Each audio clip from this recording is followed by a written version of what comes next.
Today's readings have a common thread running through both of them. It is a thread of remembering, although it leads to opposite results, depending on how one is opened to the hand of God in the act of remembering.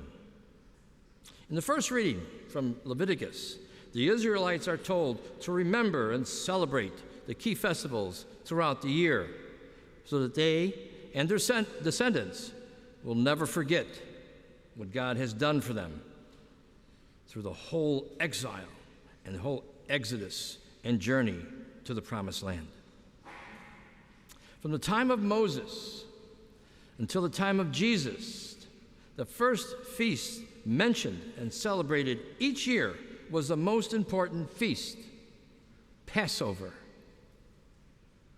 Following Passover, otherwise known as the Feast of Unleavened Bread, was Pentecost, 50 days later, which celebrated the spring harvest and the giving of the law on Mount Sinai.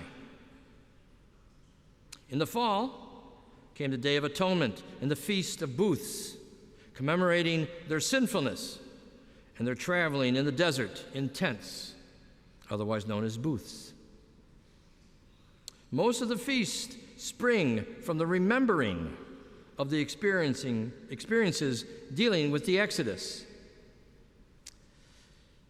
In our gospel, Jesus has a problem with people remembering him as the son of the carpenter. He was the young man who grew up in the vicinity of Nazareth and whose relatives were well known. For those who knew Jesus during his private life, before he became into his public ministry, Jesus' wisdom and doing of wonders would be hard for them to fathom. Remembering can be both productive and destructive. If we remember the good that has happened because of God's working in our lives, it can lead us to a sense of appreciation and thanksgiving.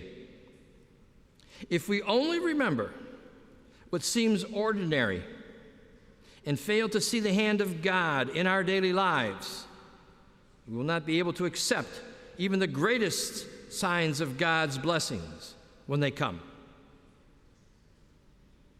Our remembering only what once was puts blinders on us, and we see only from a narrow perspective. Our limited view of the past will not allow us to see how God is acting right now in our lives and how he will be acting in the future.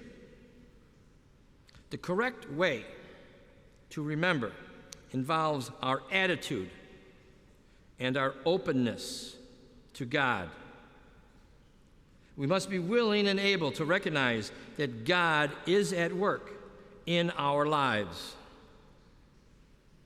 God touches our lives in ways that will lead us to be drawn closer to him. This sort of remembering involves a sense of the divine. It is a means of holiness coming to us. It is a blessing from God. This is the type of remembering which God tells the Israelites to do as they celebrate the major feasts throughout the year. Remembering with a closed mind prevents us from experiencing God's continued actions in our lives. If all we can recall is the ordinary, the mundane events of life, then we will not be aware of God's presence. Not what has happened in the past, not what is happening here and now, and not what will happen in the future.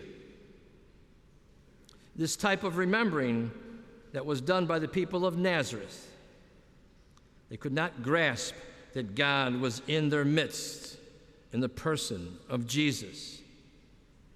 We must be in awe as we reflect on how God has touched our lives.